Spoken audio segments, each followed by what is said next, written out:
শীত চলে এসেছে আর সকালে বেশ অনেকটাই ঠান্ডা লাগছে।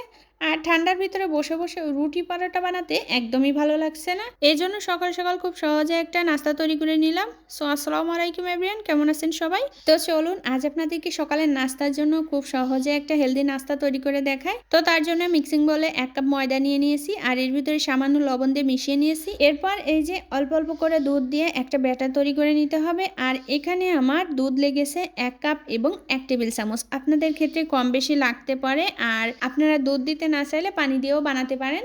এরপর এর ভিতরে দিয়ে দিচ্ছি একটা ডিম। তো ডিম দিয়ে খুব ভালো করে আবারও ফেটিয়ে নিচ্ছি। আর হচ্ছে আপনারা ময়দার পরিবর্তে আটা দিয়েও বানাতে পারেন, কোনো সমস্যা নেই। ময়দা আটা যে কোনো একটা দিলেই হচ্ছে। আমার ব্যাটারটা রেডি হয়ে গেছে। এখন আমি চুলায় একটা প্যান বসিয়ে দিয়েছি আর প্যানের ভিতর সামান্য একটু তেল দিয়ে টিস্যু দিয়ে মুছে নিচ্ছি। এখন এই যে 1 চামচ করে ব্যাটার দিয়ে এভাবে ঘুরিয়ে ঘুরিয়ে একটা শীট তৈরি করে নিচ্ছি। এটা কিন্তু খুব বেশি একটা কষ্টের কিছু না। 1 মিনিট অপেক্ষা করলেই দেখবেন যে শীটটা তৈরি হয়ে গেছে, এভাবে ট্রান্সপারেন্ট হয়ে গেছে। তো এরপর হাত দিয়ে এভাবে টান দিলেই দেখবেন যে উঠে আসছে। আর আমার সবগুলা শীট এর মধ্যে তৈরি করা হয়ে গেছে। এখন আমি এই সেম প্যানের ভিতরে সামান্য একটু তেল দিয়ে নিচ্ছি আর এর ভিতরে একটা ডিম দিয়ে দিচ্ছি। এখন ডিমটাকে আমি স্ক্রাম্বল করে ভেজে নিব। তো ডিমটা একটু ভালো করে ভেজে নিতে হবে। যখন দেখবেন যে ডিম ভাজির একটা খুব সুন্দর একটা সুঘ্রাণ বের হচ্ছে, তখন ডিমটা নামিয়ে এক সাইডে রেখে দিতে হবে ঠান্ডা হওয়ার জন্য। এরপর আমি এই যে কিছু সবজি কেটে নিয়েছি।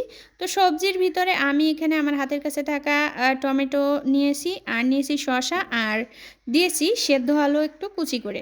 তো আপনাদের হাতের কাছে যদি গাজর কিংবা অন্য অন্য সবজি দিতে চান তাহলে দিতে পারেন। এরপর দিয়ে দিয়েছি পেঁয়াজ কুচি, কাঁচামরিচ কুচি, একটু ভাজা জিরার গুঁড়ো আর একটা হচ্ছে ম্যাগি মশলা। তো এখন খুব ভালো করে সব কিছু মিশিয়ে নিচ্ছি। এখানে সবজির ক্ষেত্রে আপনি আপনার পছন্দ মতো যেগুলো ওই যে হালকা সেদ্ধ হলে খাওয়া যায় সেই সবজিগুলো দিতে পারেন, যেমন বরবটি, ক্যাপসিকাম, এই ধরনের টাইপের, গাজর দিতে পারেন। এরপর আমি একটু সস দিয়ে আবারও ভালো করে মিশিয়ে নিচ্ছি। এখন দিয়ে দিচ্ছি ওই যে ভাজা ডিমটা ভেজে রেখেছিলাম সেটা। তো আপনারা চাইলে আরও একটু বেশি করে ডিম ভাজি করেও দিতে পারেন, কোনো সমস্যা নেই। আর সসটা আমার কাছে মনে হয়েছে একটু কম হয়ে গেছে, এজন্য আমি আরও একটু সস দিয়ে নিচ্ছি আর স্বাদ মতো একটু লবণ দিয়ে নিলাম। তো এখন খুব ভালো করে সব কিছু মিশিয়ে নিচ্ছি। লবণটা একটু শেষে দিবেন, না হলে প্রথমে দিলে এই যে সবজিগুলা দিয়ে পানি ছেড়ে দিতে পারে। এরপর আমি এই যে একটা শীট নিয়ে নিয়েছি আর শীটের উপরে এই যে পুরটা দিয়ে দিচ্ছি আর দিয়ে একটু চারকোনা করে পুরটা রেখেছি। আর এখানে একটু আটা গুলে আমি নিয়েছিলাম, যেন এই যে আঠার কাজ করে, এইগুলা ভাঁজ করার পরে যেন খুলে না আসে। তো এখন আমি সবগুলো ভাঁজ করে নিয়েছি। এখন এইগুলা হালকা ভেজে নিলেই হয়ে যাচ্ছে। আর আবারও একটা ভাঁজ করে দেখিয়ে দিচ্ছি আপনাদেরকে যে কিভাবে আপনারা ভাঁজ করবেন এগুলা।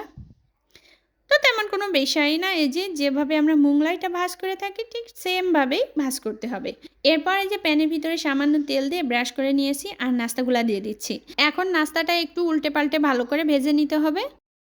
তো আপনারা চাইলে এখানে তেলের পরিবর্তে বাটার দিতে পারেন, তাহলে আরও ভালো টেস্ট আসবে। আর পুরের ভিতরে আপনারা একটু চাইলে মোজারেলা চিজ ইউজ করতে পারেন, তাহলে আরও টেস্টি হবে, নাস্তাটা বেশ মজার হবে। তো এখন আমার এই যে সবগুলো নাস্তা ভেজে নেওয়া হয়ে গেছে আর দেখতে কিন্তু দারুণ হয়েছে। সকালের নাস্তায় দারুণ জমবে খেতে। আর দেখুন এই নাস্তাটা কতটা সফট হয়েছে আর কত সহজে তৈরি করে যায়, এটা তো আপনারা দেখেছেনই নিশ্চয়ই।